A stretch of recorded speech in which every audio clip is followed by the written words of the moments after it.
Welcome again. Sorry.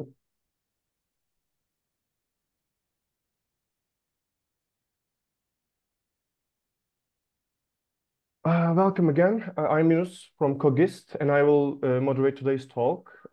Here we have Tom Froese from Okinawa Institute of Science and Technology. Dr. Froese, thank you for accepting our invitation and being here with us all. Today we gathered here because a couple of days before 7th of September marks an important date, the birthday of Francisco Varela, one of the most influential philosophers and scientists in the history of cognitive science. He was a biologist by training, and then later he developed his interests and ideas more around philosophy of biology and cognition. He had several important earlier publications with another Chilean philosopher and biologist, Humberto Maturana.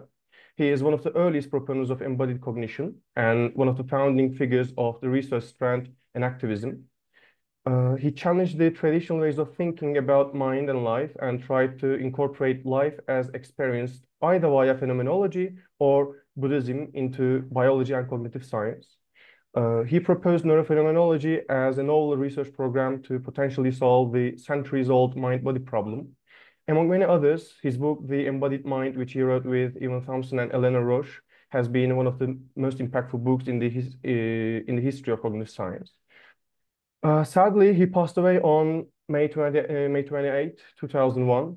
About his last days, his friend and colleague Evan Thompson once said, I am told he died completely calm and at peace. I will always cherish the strength of spirit, intelligence, and kindness he continued to manifest in his last days, despite his illness. He will be deeply missed. And today, we gathered here to commemorate him as a human being and a role model with his strength of spirit, intelligence, kindness, and also as an academic with his lifelong studies that I tried to briefly mention. Dr. Tom Froese is with us, and his talk is titled Introduction to Eruption Theory as Applied to the Mind-Body Problem. Froese's work focuses on agent-environment interactions as the key to understanding cognition, drawing inspiration from enactivism, complexity science, and computer science using methods like agent-based modeling, artificial neural networks, evolutionary robotics, time series analysis, virtual reality, sensory substitution interfaces, and human-computer interaction. He also has written several papers on history of cognitive science and enactivism. We will first briefly look at the Varela's work and the enactivism's past, and then at Froese's proposal where should we go next. The talk will take approximately 30 to 40 minutes, and then we will proceed to Q&A. Dr. Froese, please go ahead, and thank you. Thank you very much, Yunus, for this introduction and for hosting this meeting. And before I switch to share screen, let me just say a few personal remarks also for this occasion. And it's one of my big regrets that I did not manage to meet Francisco Varela during his life. So I started my PhD studying him in 2004, a few years after he passed away. But his spirit was very much alive at the University of Sussex, where I was studying, and in the various networks of colleagues around our group. I basically fell in love with his work straight from the start. And I had to read everything that he ever wrote. I created a huge folder of all the papers. I sent library requests to all the most obscure journals to try to find every single paper that he had written. And as you mentioned, some of the ideas about working through his research came then out as little historical papers. So I owe a lot to his work. I don't think I would be where I am now if he hadn't laid down the path in walking first. And so I'm very grateful for being able to give this presentation today as a tribute to his life and work. So let me switch to the other monitor. Share.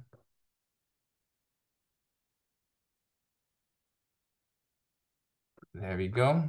So as Yunus mentioned, I prepared slides for roughly around half an hour to 40 minutes.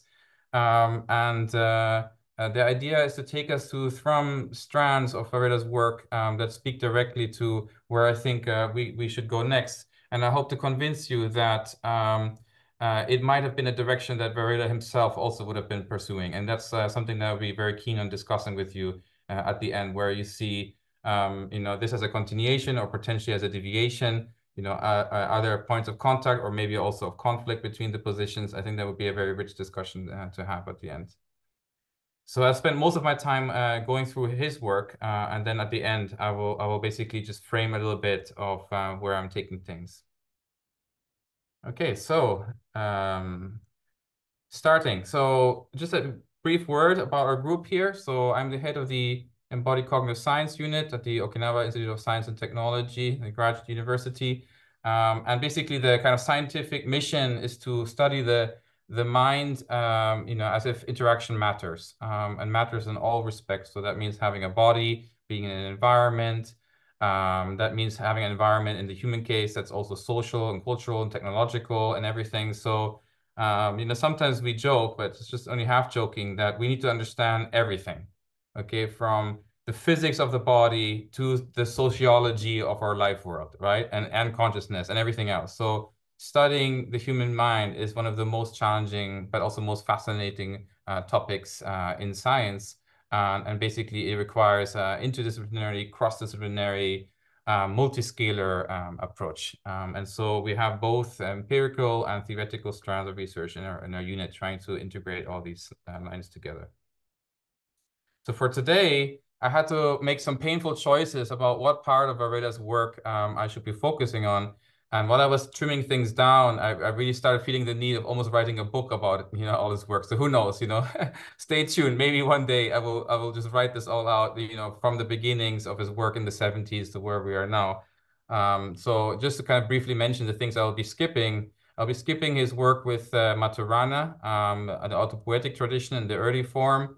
And we will basically start more or less with the work that he was doing with Evan Thompson on the enactive approach. I will skip over the work that he was doing with Weber on looking at Hans Jonas and life, and then pick up the threads again with his final works with Nathalie Depras on what they call mind-body enmeshment. And then I'll put eruption theory as a possible where should we go next at the end. We can return to some of the other work that I will be skipping maybe during discussion if you have any particular question about some of the things that I will not be going through at the moment. So let's pick up a big transition point in his own life. So he had a very fruitful career working with Maturana on systems biology, looking at autopoiesis and various forms. And here he is reflecting on his own work at the transition towards enactivism. So this is in the early 90s. And so just to let him speak in his own words, one of the criticisms that can be leveled at these ideas, as well as to the ideas expressed in my book in 1979, is that our critique of representation as a guide for the cognitive phenomenon is replaced by a weaker alternative, the external as mere perturbation of the activity generated by the operational closure of the organism. Okay, that's interesting, right? A weaker alternative, okay? So why is it weaker? I don't want to go into the details, but basically, it's only about perturbations. This is kind of the radical constructivism style of things. And although it avoids, solipsism and representationalism, it doesn't really take into account that interaction matters. Actually, it's exactly the kind of things that we want to study. How does interaction make a difference? Is very difficult to frame properly in the original framework. So he has an alternative that avoids these traps by turning the historical reciprocity into a clue of a co-definition between an autonomous system and its environment. And he proposes to call this point of view in both biology and cognitive science in action. Okay, so this is then his own view of why he broke with the autopoietic tradition that he had been working on for, I don't know, a couple of decades or so at the time, and then switches to this enactive approach. It's first, in book-length form presented in the Embodied Mind in 1991, and then there was supposed to be a follow-up written with Evan Thompson, which unfortunately remained unfinished at the time of his death. And then Evan Thompson basically wrote his view of what the book would have been like, and that became Mind and Life. Something I will not say a lot about, but I think is worth mentioning here is that this project was not just a cognitive science project in a scientific sense, but it was also a philosophical project in its own right. There's a very nice edited volume here, Naturalizing Phenomenology. I just highlighted one part here from the description. What clearly emerges is that Husserlian phenomenology cannot become instrumental in developing cognitive science without undergoing a substantial transformation. So the project was not just to transform cognitive science, but it was also to transform phenomenology. And maybe we can go to this point of the discussion. I think that there's still a lot of work to be done in that direction.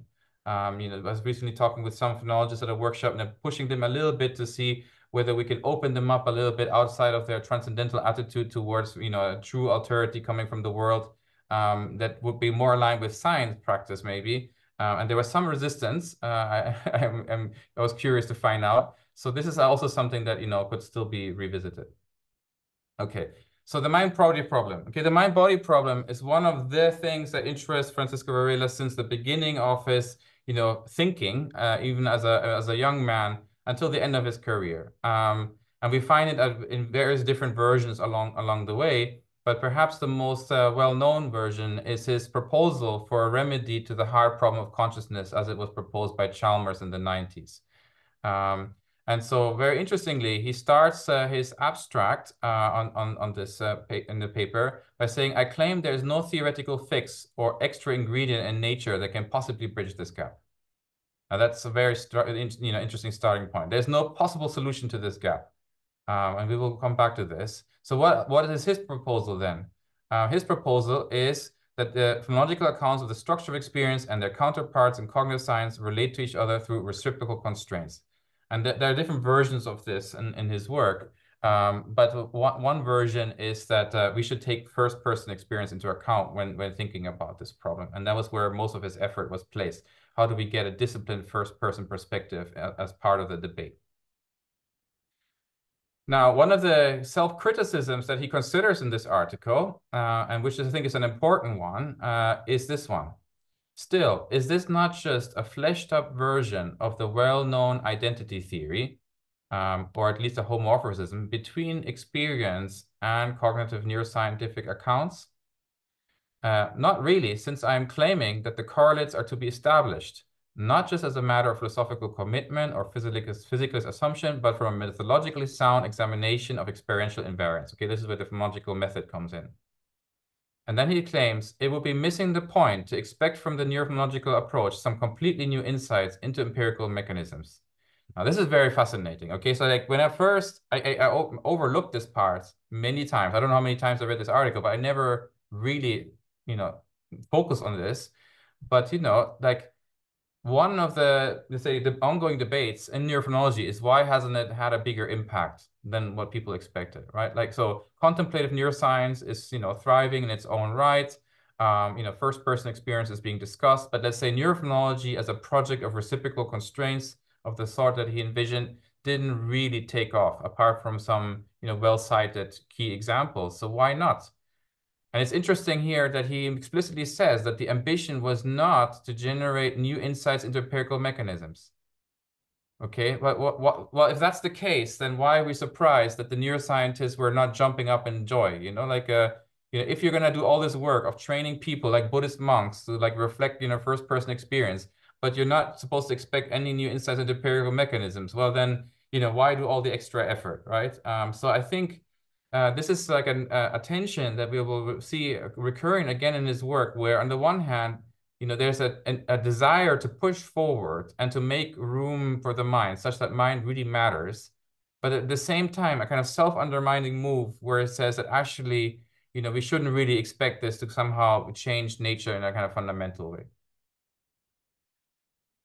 Okay, because so remember, he said no new insights into mechanism, right? Now, here a few years later, writing with Evan Thompson, we find a slightly different take on things. At least it sounds like it, okay? So here, neurophenomenology is presented as striving to crisscross the explanatory gap by using the conceptual tools of 1, large-scale perspectives on synchronization of brain processes and transient global patterns, 2, dynamical systems theory for understanding emergence as reciprocal causation in the context of self-organization, and 3, enactive cognitive science for understanding the embodied, embedded nature of the brain dynamics underlying the unity of consciousness. Just quickly before moving on to the final point, right? So I think number one, nobody would dispute this, okay? Maybe it was controversial at the time, but now large-scale neurosynchrony is, something that you can find in many papers. Second point, a kind of dynamical systems approach, is much broader than an enactive approach. There are many people who pursue dynamical systems approaches who are not directly enactivists. So I think also there's a little controversial in that. It's non-representational. Okay, so that might be controversial for some, but within the non-representational camp, this is standard. And then we have to take into account the embodied embedded nature. Okay, so yeah, the brain has a body, and the body is an environment. Okay, but I would submit that you can basically sign up for all of these and still not have a clue about whether consciousness matters or not. Okay, so you can basically still, to some extent, conceive of a philosophical zombie that checks all of these boxes, but basically there's nothing else happening there. And yet, where they want to go is somewhere else. He says a distinctive feature of this neurophenomenological approach is that it allows conscious activity to causally efficacious participant in the cycle of operation constitutive of the subject's life. Now, the question is, out of these three, where is it happening and how is it happening? Well, is it the synchrony? Is it the fact that we can use dynamical systems to talk about self-organization? Is it the fact that there's a body and an environment, right? So I think, what I want to say here is that, you can see where the desire is to go, but I don't think the conceptual resources were here in place in order to properly ground the kind of assertions that are being made. All right. Now I'm going to try to show some strands in Varela's work, which hopefully give us more conceptual resources for thinking about how the mind could matter. Okay. So I'm going to kind of like rewind a little bit to go to the kind of transition point between the biology of cognition, the autopoietic tradition that he was working on, and the early stages of enactivism, and then take us back to the present moment, highlighting those points where I see him basically going a step further and giving us arguments to say that mind matters in a more fundamental way than just saying that, well, we need to create new explanatory targets, but otherwise there's no difference in how the brain works.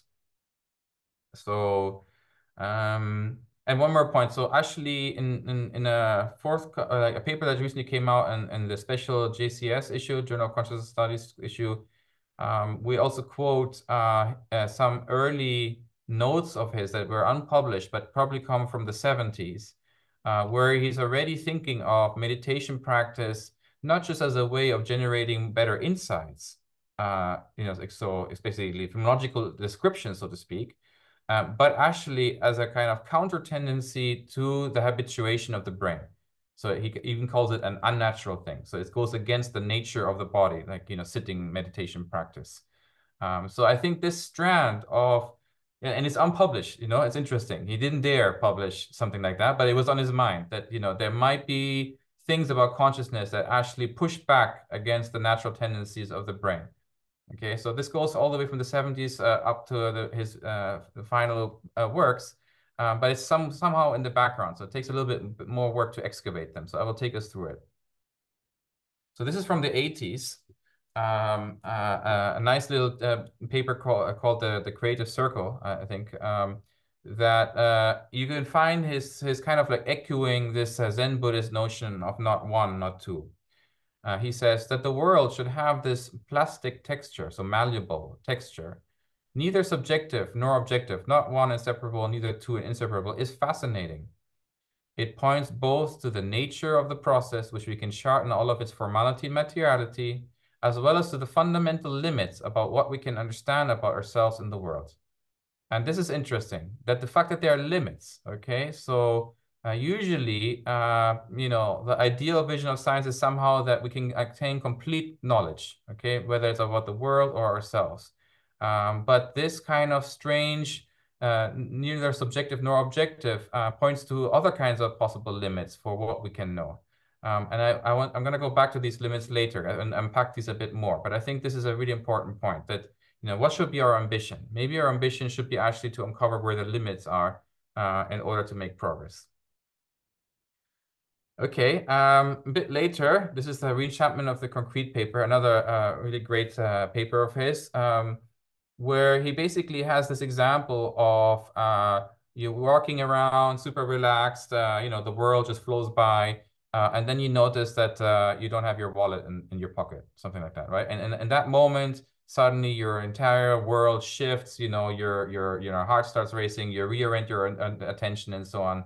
So what happens there? Like what's going on that suddenly one micro world, if you want, of being relaxed and walking gets replaced for another micro world, which now has to do with what should I do about my missing wallet? And so he takes this example and then analyzes this transition. He says the hinge that articulates enaction consists of fast non-cognitive dynamics, wherein a number of alternative microworlds are activated. These hinges are the sources of both common sense and creativity in cognition, the key ingredients for a tasty nouvelle cognitive science. It is the very presence of this unruliness that allows for the constitution of a cognitive moment according to the system's constitution and history. The very heart of this autonomy, the fast time of the agent's behavior selection, is forever lost to the cognitive system itself. Okay, so it's about limits of knowledge. Okay, what's lost here? If there's something that's being lost. There's an unruliness here. Okay, so what does that mean? It's something like chaos or noise or something like that's happening here. It's non-cognitive. It's fast. Okay, so basically he's pointing in an area that's very interesting, where the inaction, the concept of inaction, which often gets associated with sense making, has a very different flavor, right? And it's interesting to think about what does he have in mind here? Why is it non-cognitive? Why is it unruly and things like that? Okay, then moving forward, this is his work with Nathalie Depraz, where they basically revisit some of his ideas on the mind-body interaction in terms of reciprocal constraints. And so they say it's a two-way street. The local components give rise to this emergent mind, but vice versa, the emergent mind constrains and affects directly these local components.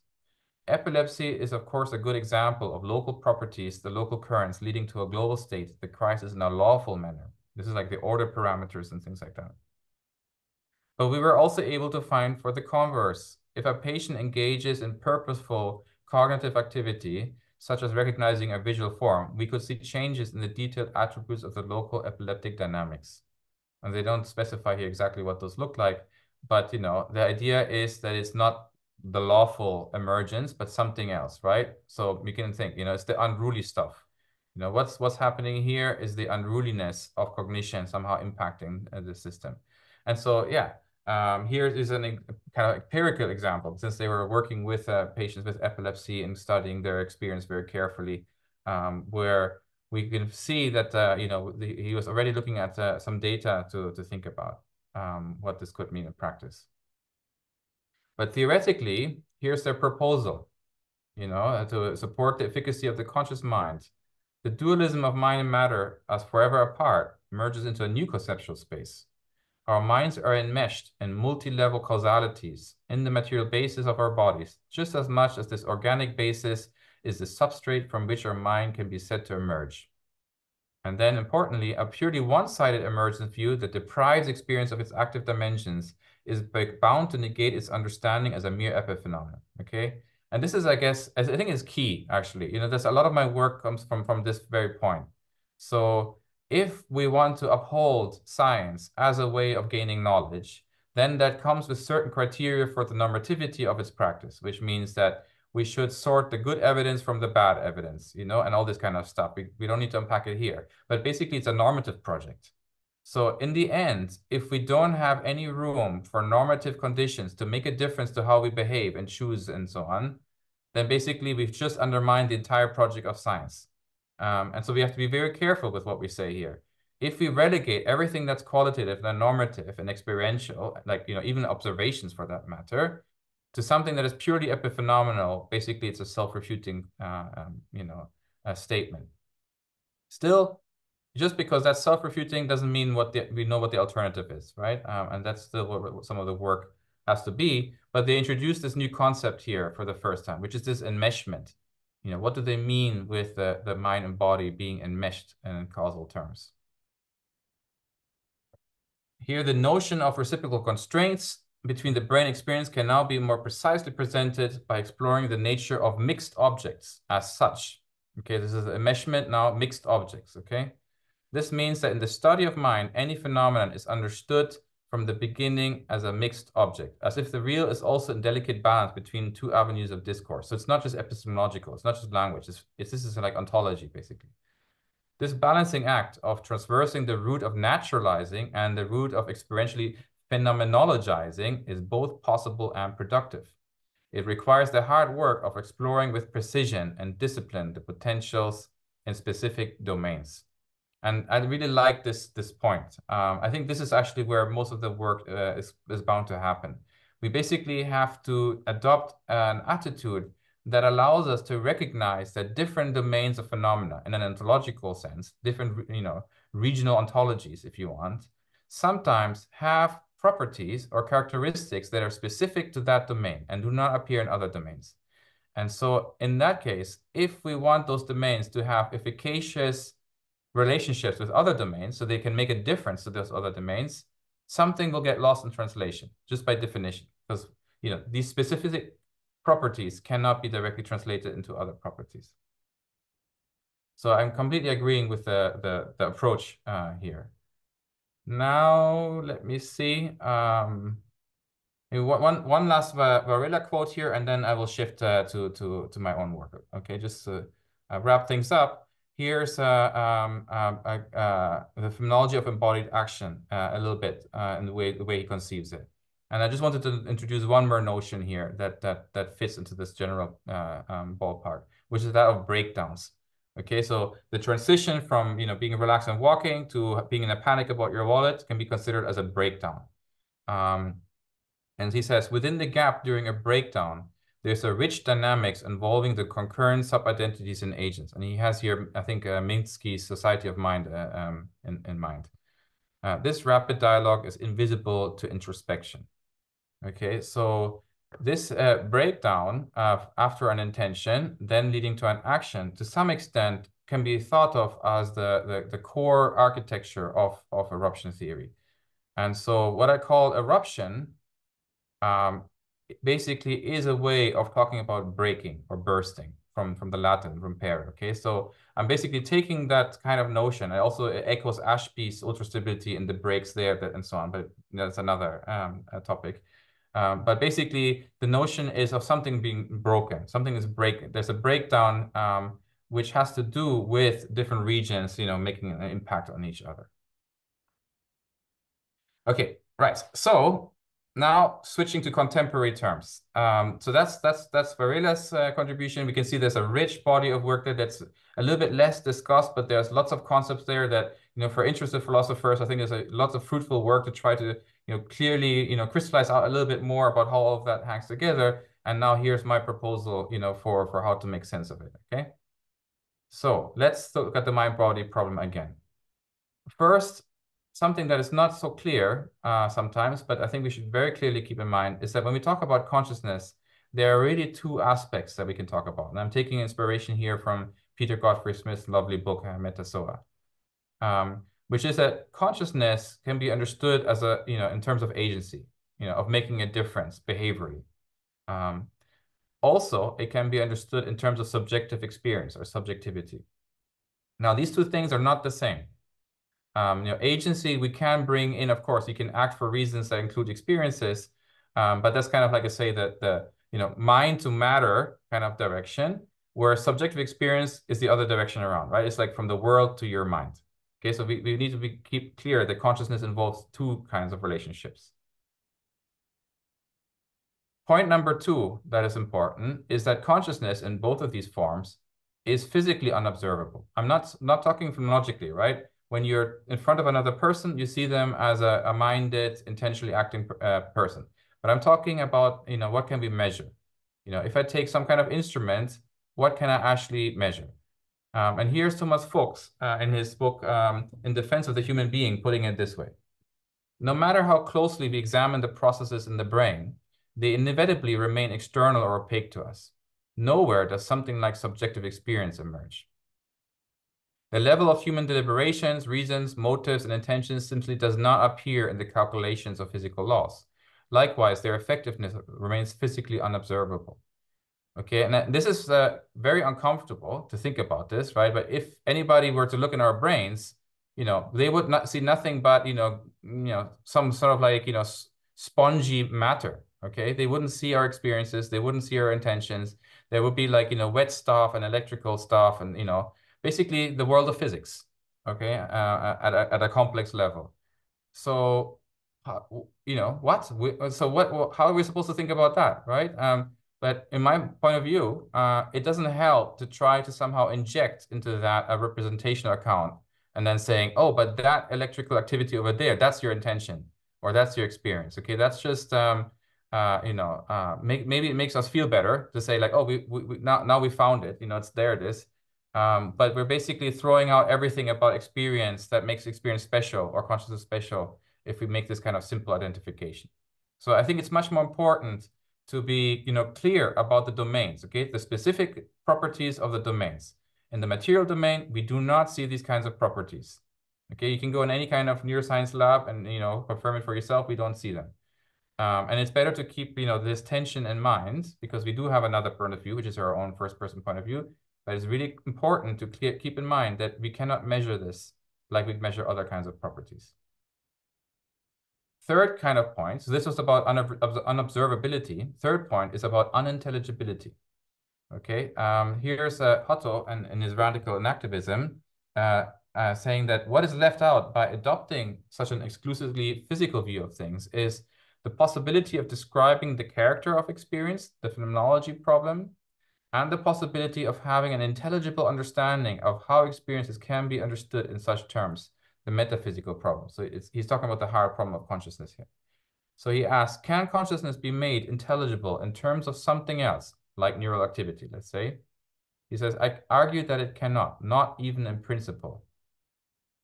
What is interesting to me about his argument here is that it is not an argument about efficacy or causality or being able to make a difference. It is an argument about intelligibility, which is basically a much softer claim, okay? What's our standard? Okay, we can't observe directly how the mind is, somehow interacting with the brain. Okay, check, we already got that point. But if we were to find out, like, would we expect to actually be able to make sense of that or not? So in his view, that's an unreasonable expectation, okay? We should not have the expectation that whatever is happening must necessarily be intelligible to us. And that sounds defeatist, I'm going to be unpopular. Just like unobservability is also unpopular, I think, especially in cognitive science. But actually, in other areas of science, this is standard practice. I think most of the phenomena that, advanced physics nowadays deals with are unobservable, in principle even. And a lot of them are also unintelligible. We just don't understand why why nature works that way. But to some extent, nobody really cares because it just works that way. And we can make experiments and we can make predictions and we can, calculate with, utmost precision, what kind of experiments work and what don't, and so on. So, we should be careful about, again, the criteria of a successful explanation that we have in cognitive science. Why are we making our life so much harder than the hard sciences make their own lives? Okay, so let's just be a little bit, gentle with ourselves and saying, maybe trying to say that the mind-body problem must be solved in such a way that whatever is happening on the body side is both observable and intelligible, that is just unreasonable, okay? So we need something else. I was very happy to see that Alva Noe, also one of the big enactivists, in his most recent book, actually comes to a similar conclusion, okay? Which is to say that, yes, we do make a difference, and he uses our artistic nature to make this point.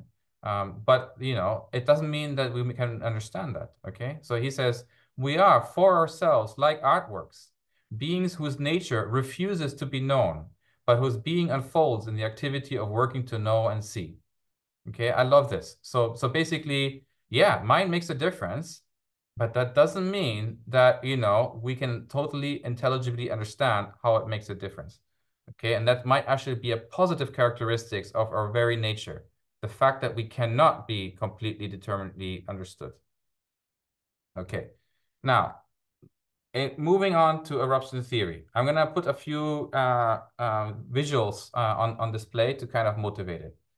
One of them is we're going back to basics, okay? We've got the problem of mental causation, and I just want to mean it in a general sense here. How does the mind make a difference to the world? And we've got the hard problem of consciousness. How does the world make a difference to the mind, what you experience? And these are actually interdependent because, I can act because of my experiences, for example, and my experiences are not independent on how I act. So we've got these huge unsolved problems at the very foundations of cognitive science. And again, I think my main message here is just one of caution, which means that as long as these are unsolved and possibly, unintelligible in principle, we need to be very careful. What kind of architecture are we erecting on top of this very, very undefined foundation? Okay, because if we basically assume that these problems don't exist and then just build a huge cognitive science on top of that, well, all of that might come crumbling down if the foundations are unstable. Okay, and it's not just for the human case. I think this is a general problem for all of cognitive science. So also animal cognition, for example. Basically, all of biology, maybe, I would say, since the origin of life. As soon as you have the notion of regulation, you're no longer talking about mere happenings. Kaufman makes this point very nicely. Something is doing something. Someone maybe is doing something if it's regulation. Because regulation has conditions of success and failure. You can do it better, you can do it worse. You can do it more accurate, you can do it less accurate. That's not how nature in general works. And that only happens when you've got life coming into the picture. Okay, so that's the hard problem of efficacy. How do we get an account where the goals and the norms and all of that of life make a difference for how things operate? And the other way too. So the problem of content, I take this from Hutto and Mayen. So basically, we don't have an account at the moment of how any state in a biological system could be about something else. We just don't, right? So, we can say that these neurons are correlated with positions in a maze, but then if you ask the neuroscientist to give you a full description of the functioning of the neuron, they will basically give you an account of complex dynamics of changing voltages and, potentials and chemical transmitters and so on. But it's not going to be suddenly somewhere in the equation, the word, and because it's about, the maze. That's just not, I'm going to enter into that level of description. So how do we even think, what kind of story can we tell there? Is an open question that, again, is brushed over all the time. You hear people talking about representational content always in all the big journals. So, but again, I think it's very, there's a really big open wound here that it makes sense to kind of like dwell on a little bit, even if it's painful to realize. Okay, my proposal, how to deal with all of these open issues. Eruption theory. I think what we should do is basically turn all of these unknowns, possibly unknowables, into positive signatures of what we can actually look for. Okay, now let me unpack this a little bit more detail. Let's start with the problem of mental causation, all right? So we've got something that is physically, right? Let's say measurably, like as if I'm doing brain imaging or something like that. I'm recording electrical voltages or oxygen fluctuations or something like that. If I approach your mind from that point of view, I will not be able to observe your mental states directly. I cannot observe your intentions, for example. And yet, if we want to be realist about your intentions making a difference to your behavior, which I think actually most cognitivists actually willingly subscribe to, then what's the picture we have on the side of the brain? It basically means that something is making a difference, but we don't understand why that difference is there, because we cannot reduce the source, the cause of that difference, to something that we can directly measure. Okay, and this surplus of uncertainty, of unruliness, to use Varela's words, is what I call eruption. That part of the background noise, the unexplained variability, which basically is correlated with your mind making a difference to whatever's going on in your body and behavior. Okay, so this is basically turning the fact that we want to be realist and non-reductionist about the mind making a difference into a positive research program. Okay, which basically takes all of these points on board, the unintelligibility. So it's like we're flipping cognitive science on its head. Rather than looking for the neural correlates of consciousness and observables, intelligible observables, such as, I understand the neuron fires because his threshold was passed or something like that, into the opposite, which is what can I not explain in terms of the things that I can observe and measure in the brain? And that basically is most of it, actually, turns out, right? It's hugely noisy. It's like so hard to work with. But now that now becomes a positive characteristic. Maybe the fact that biological systems are so noisy, is actually a positive characteristic of things that we cannot directly measure, making a difference in their operations. Okay, but then if we do that, then we can start quantifying things. We can ask, how much of my signal is unpredictable at each point in time? And how does this unpredictability vary across time with different conditions and so on? The other way around of how does your brain make a difference to your experience is a little bit more difficult to think about. But basically, there are things happening in your body, in your brain, which should have had downstream consequences. They should have made a difference in their own domain, but they don't. Because where they are making a difference, which is in your experience, you can't directly observe. Okay, so it's our arrow goes the other way. We've got an unintelligible material event that now makes an unobservable difference in your experience. So one way of putting it a little bit crudely is to say, here we have effects without measurable causes, and here we have causes without measurable effects. Okay, it's a kind of counterfactual statement. So now the question is, can we find actual traces of that? And I would argue that we can. Okay, so putting these two things together and also bringing in the mind side, this is the architecture, the overview, which is that there's one background reality, nature, whatever you want to call it. It's almost like a physicalist theory if you really want to, because I'm really arguing that there are physical differences that the mind makes, even though it's unobservable.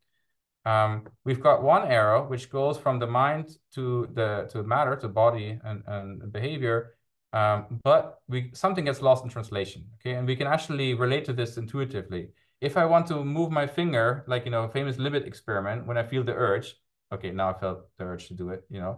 I can notice from my own first-person point of view that I have an intention to make a point with my finger, and I can see the finger moving, but I cannot. At some point, my experience blacks out, and I don't know how am I actually impacting the muscles and nerve fibers in my body such that the finger actually moves, right? There's something is missing here, okay? So something gets lost from here to here. And the same from the other way around. If I'm a neuroscientist and I'm looking at your finger and I'm tracing like the causes of why your finger is moving, at some point I will just get something like, there was a fluctuation and the threshold was crossed. But that just looks like a noisy trigger, to use the word of Scherger in one of his recent papers. So basically spontaneous fluctuations, okay? So we also, again, we can't trace it back to something else, some other cause. So that's why I say, given that we don't have access to the middle ground between these two regional ontologies, we can just we can posit a kind of black box approach, which is common practice in the natural sciences, and just start working directly with the uncertainty that comes from having a black box in the middle of this interaction. And just quickly, again, the other side, absorption here is basically the complementary notion where variability that should have been generated is no longer generated because it's happening on another side where I cannot measure it. Okay. And I'm happy to talk also about the mind side. I'm focusing here on the matter side because it's the more controversial side, but there's a whole phenomenological project also to talk about what's going on the mental side in this picture.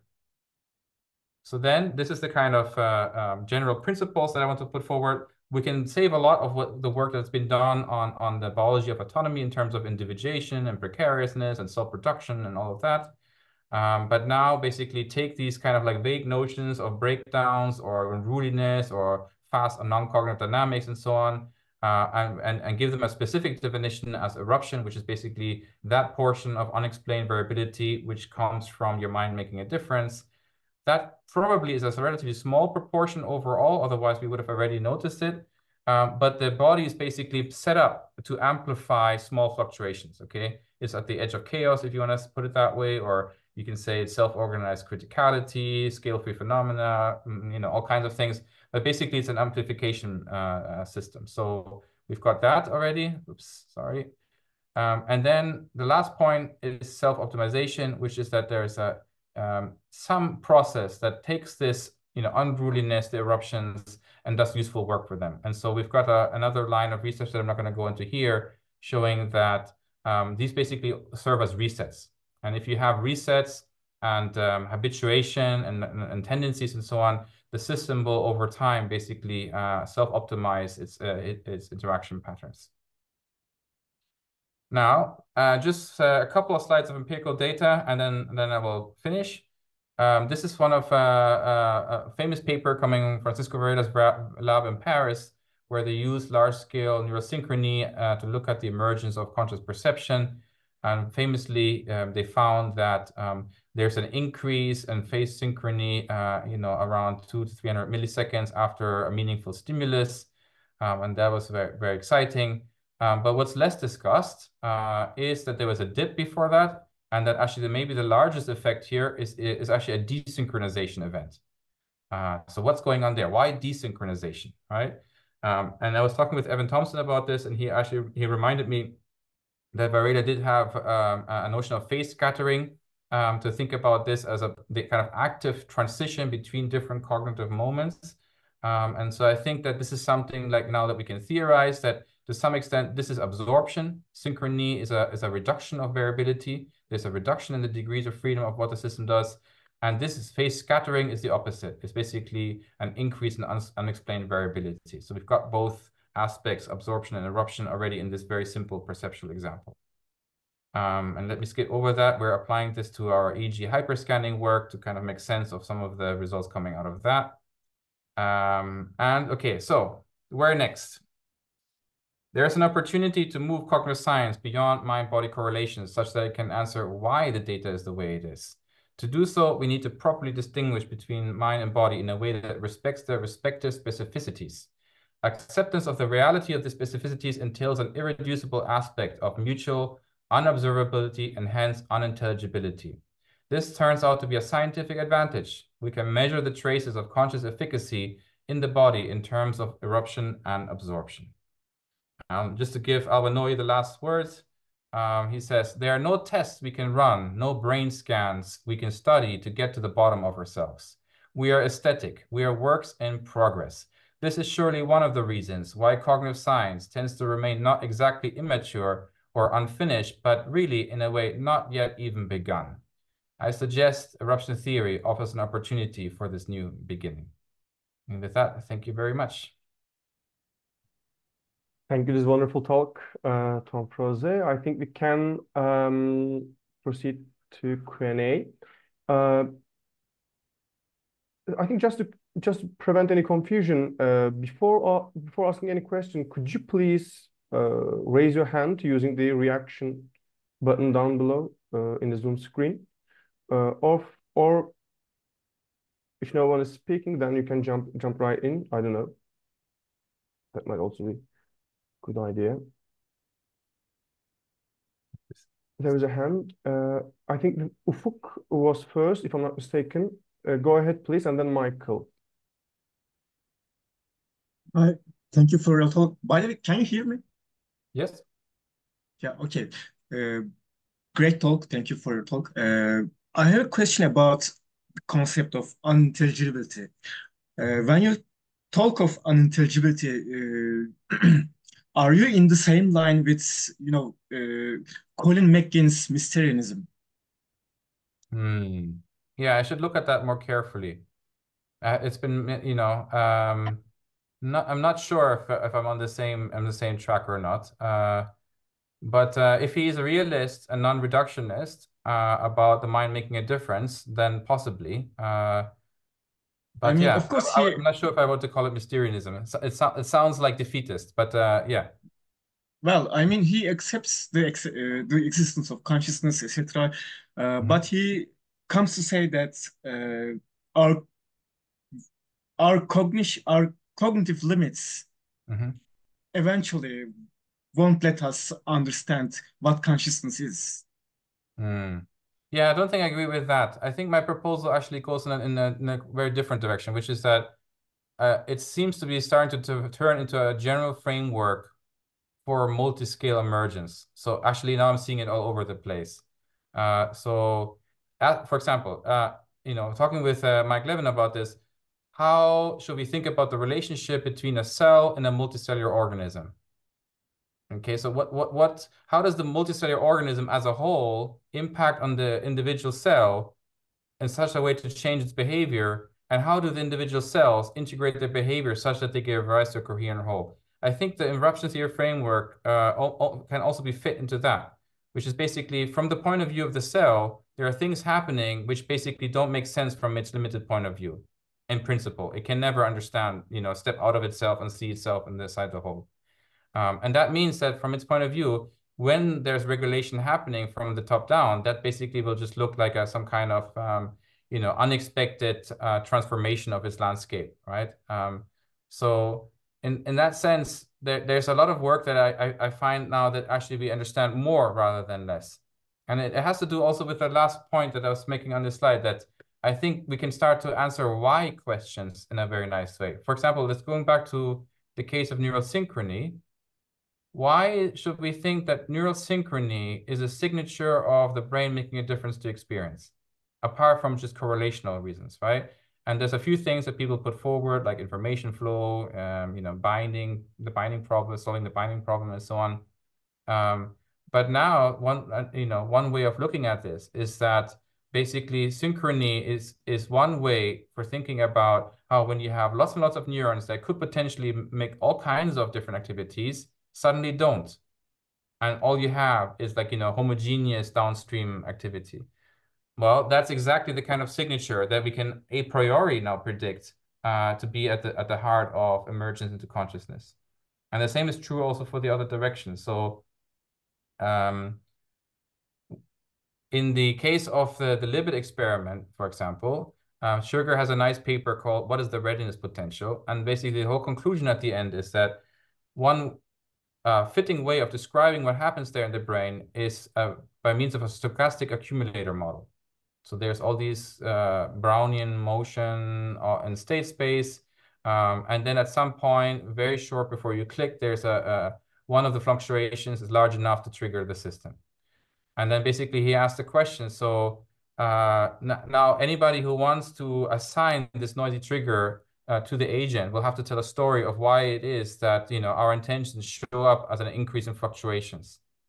And I think that we can actually do that from first principles. So again, if you are realist about the mind making a difference and you're non-reductionist and saying that intentions as such can't just be redescribed as something that they're not, for example, electrical potentials, then the only way in which they can show up when you ask them to be showing up as electrical potentials, which we're doing when we're measuring things, is as a limit to what we can know using those means, which means that there's an increase in uncertainty or noise. So this is why I don't see this very much aligned with mysterism in the sense that, we just have to accept the limits and then be happy with them. It's almost like the opposite. It's like by knowing what the limits are, we can finally work with them with precision and move the field forward in that way. Thank you.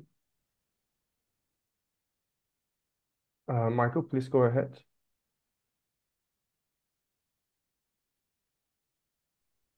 Hi, thank you.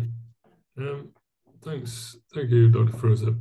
I had a kind of a curiosity question. I was wondering, sort of in line with the second order cybernetics tradition and that kind of thing, if and how, if where you're thinking about the sort of the self-aware science sort of idea and second order effects, because one thing, it was when you used the word intelligibility that really stimulated this question for me, because at one level I almost find myself surprised that Varela kind of consented to an ontology, like a dualistic ontology of mind and body, because as you say, there's this question of what is legible to science and the particular instruments of measurement.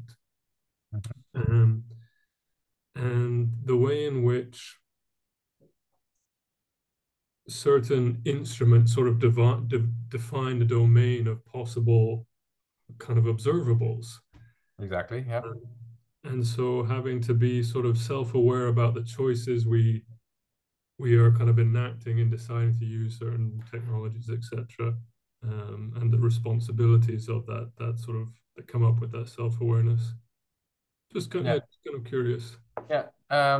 Just about the dualism. So I think we have to be a little bit careful. So I think he's definitely not trying to stay away from dualism. That's one of his things that he always tried to avoid. But there's a sense in which he might have gone too far in the other direction to avoid it, which is some kind of identity theory, right? So we can describe the mind using first-person phenomenology. We can describe it using dynamical systems theory of the brain. And then we look for structural isomorphism between the two and describe those with, some kind of dynamics, because both unfold in time, okay? But if you do that too much, basically you collapse one into the other. So then you can either be, idealist and say, well, actually everything is just in consciousness and the material stuff is not doing anything differently here, or the other way around. And basically you can do neuroscience and not even care about what consciousness does, and you wouldn't lose anything in your descriptions. And that basically then gets broken down in this later work on enmeshment, where they try to really argue that these are complex mixed objects that require a different way of being approached. So he gets to this point about the limits very late in his career, in his explicit writings at least, but then he doesn't unfold it more.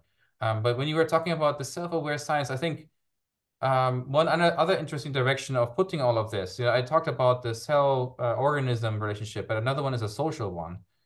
Which has to say with how do we as human individuals relate to the social systems in which we live and inhabit and so on. And their intelligibility, I find, also makes an interesting appearance in a couple of ways. So we can already predict that there will be two different kinds of unintelligibility, one having to do with the direction from the social to the individual, and another from the individual to the social. And from the social to the individual, I'm very inspired by Victor Turner and his work on ritual. He basically describes it as a anti-structure. Okay, it's the opposite of social structure. And usually this is something that's maybe not even expressible in words and so on. It's a very liminal space, as he calls it, and so on. But it also goes the other way. And so if you go with Durkheim and some of the early sociology, basically he identified the social with the sacred. And so once you go beyond your individual self, the way that you experience that is as the sacred, which again is one of those things that's really hard to make sense of. It's maybe you can define it almost as the social as unintelligible. At least if we can read Durkheim as making arguments in this respect. So I think it's another interesting crossing where you have two different regions of phenomena, and when you want to make these things make contact with each other, something always gets lost in translation. And this is not just an epistemic thing. This is really happening because these phenomena are incommensurable somehow, but yet they still somehow, impact each other. Yeah. So, yeah, good points. Thank you. If no one else is going to ask something, I think I might have a question. Okay. Okay, I actually have two questions, but let's. The first one is a bit counterintuitive, but I think it will. I mean, I'm working on something quite opposite. I'm trying to build a radically eliminativist view in cognitive science, building on work of Maturana and Mario Villalobos and strict naturalism. Yeah, we have lots of interesting discussions. You can trust me. But I'm just going to ask a very simple question. Why do you think mind exists? Because it's a folk ontological concept, but and also folk ontologies can include quite bizarre things like demons, fairies, etc. And where is the demarcation point, and why mind is real and some other stuff is not real in your perspective?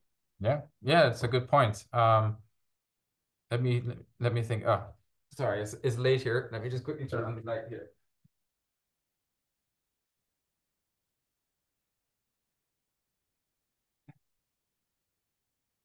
Those were the university fairies, making sure I don't use too much energy at night here. All right, going back to the Maturana question. So actually, I think, my first response would be to say that I feel more closely connected with that tradition than I have in a long time. And it has to do with that it's really valuable to keep a kind of conceptual hygiene where we should not attribute things to domains where they don't belong. Okay, and I think that they did, the notion of incommensurable domains, I think, this is from Maturana, that's always been on my mind. And enactivism has pushed against that a little bit and saying, no, we should somehow find a way in which the agent level somehow also, you know, interferes into the way in which the behavior is generated and so on. And to my mind, that now becomes the problem of efficacy to some extent. Like how does mind matter? But I don't think we can make it matter by just reintroducing mind terms into the physiology. And that way, I still, you know, very much hold on to Maturana and Varela's work in a very strict non-representational take that was very self-aware of, you know, the reasons for why we have to be careful in making those kinds of clean demarcations. So I think actually one of the kind of key ingredients for where we should go next is, you know, be super strong about saying, you know, representational talk to some extent doesn't buy us anything, explanatorily speaking, and also it doesn't belong there because we just can't measure it, right? And if you can't measure it, there might be other options of thinking about the relationship between mind and matter. But then to your question of why mind should be real in the first place rather than just be eliminated. Well, if you're saying it should be eliminated from the domain of, let's say, you know, objective quantifiable phenomena, I probably actually agree with that in the sense that I don't think we will ever be able to find something in that domain that could provide a knockdown argument for the existence of the reality of mind. That I don't think so. There will always be the possibility of someone saying that spontaneous fluctuation just happened because there might be uncertain quantum fluctuations that bubble up, you know, to a macro scale or something like that. And I think it's impossible to try to, you know, separate between these two possibilities. But I think it has more to do with the side of what I mentioned before, which is that we should be careful about not undermining our own project. And it had, you know, in a sense, if we start to question the reality of mind, then we lose the basis for arbitrating between different theories. Okay, we have to somehow have a workable notion of why one theory should be preferred over another, and that will have to do with conditions of, you know, success and failure, of fit, of, you know, what are the other consequences, how desirable is it, you know, and so, things like that, which if we say that none of that actually exists really, you know, I don't know how we can do science. So that would be, you know, I question back to you, like, how does an eliminativist deal with this challenge? We'll see in a couple of years, hopefully. But I mean, I think like the important point is that, you know, if you restrict your ambition to the natural domain, I'm fully on board with that project. And I think that partially the reason why cognitive science has not made much more progress is because we have like these kind of like band-aids. It's like, you know, we don't really understand how things work, so we're going to slap labels like, you know, on them, like, you know, this is an emotion, this is your experience, this is your intention, this fluctuation over there, that's your goal, and so on. And by doing that, we're not really facing up to the proper problem or the proper phenomenon, really, of what we're measuring here, right? And so I think it's only when we clear out all of this conceptual confusion and really look at the phenomenon as such and saying, there's nothing here that we could identify with a normative condition for doing science or anything, really, then, only then will we be forced to accept that, hey, maybe, you know, we have to think about this relationship a little bit differently. But yeah, so the first step is to get clear that the other way doesn't give you the answers that you want. Thank you, but the time is over. If you're okay with that, I can ask another question, but I'm okay with calling it now. Yeah, let's give it another 5 minutes, and then I have to head off. Thanks. You might actually have answered the question. The other question was about how do we know mind matters rather than some other physical unobservable matter, like the unobservables in physics. I mean, this is, you know, this is beautiful. So like, you know, this is exactly where I think, you know, a lot of interesting work can happen now. Basically, once you've at least sensed the possibility of this kind of cognitive science, you start seeing things differently. You know, something, you know, right now, probably if you cannot explain something, you can't publish it, for example, right? If you cannot observe it, and you cannot give them the cause of it, that's not, you can't get, you know, no high impact journal will ever accept that. So there's a huge bias right now for against unexplainable variability, okay? if you turn that around and say, actually, that is precisely the signature that we should be looking for in order to understand how the mind makes a difference, who knows what will come up, okay? But somewhere at the margin of what's being published, there are interesting things like, I've been following the literature on let's say fMRI, for example, okay? So one of the predictions coming out of this work is that mental effort is a little bit like physical work in the sense that it's a disordering principle, primarily. You know, eruption basically as a breakdown of organization, of a disorganization, of a phase scattering, or whatever you want to call it, initially, at least, is an increase in entropy or a decrease in free energy at a thermodynamic level. Okay, so that means this should show up in our energy signature. So, and what do we do typically when we do fMRI? Well, we look for changes in oxygenation levels. But why? Okay, why should cognition cost energy, right? Now we've got a new way of thinking about that. And the interesting thing is that it doesn't depend necessarily on mechanical uses of energy in the sense that, you know, if I depolarize a neuron, okay, then it needs energy to be repolarized or something like that. Yes, the prediction would be, but that will not account for all of the energy that's being lost here. And there will be a substantial surplus that doesn't associate with that. So then you've got work saying that, well, you know, like it turns out that a huge fraction of energy cost is just lost, even when neurons don't do anything. You've got fMRI both signals showing up, even though the neurons are running on a really no efficiency, non-oxygen-based metabolism. You've got both signals that are not even associated with neural activity, and people are saying, are those the glial cells or something? You know, so basically, who knows? Okay, I have no idea how to go about that. But now we can ask this question. And of course, at the end of the day, you could always still say, yeah, but that's just a flux of the universe. That has nothing to do with mind. That is just, you know, true randomness or something like that. And I think that is actually in the nature of operational closure and in the domains that the situation has to be like that. Okay, that's what relative autonomy means to some extent. It's not, you know, we cannot force one domain to appear in another in exactly the way. And then that has corollaries, which are a little bit unpleasant, which I agree, which means that, you know, what if we think of, I don't know, dark matter and dark energy as absorption and eruption at a cosmological scale or something like that, you know? And maybe some panpsychists would jump on this and say, hey, I can do eruption theory of the universe. Okay, well, you know, if that rocks their boat and it makes them happy, then, you know, I'm all for it.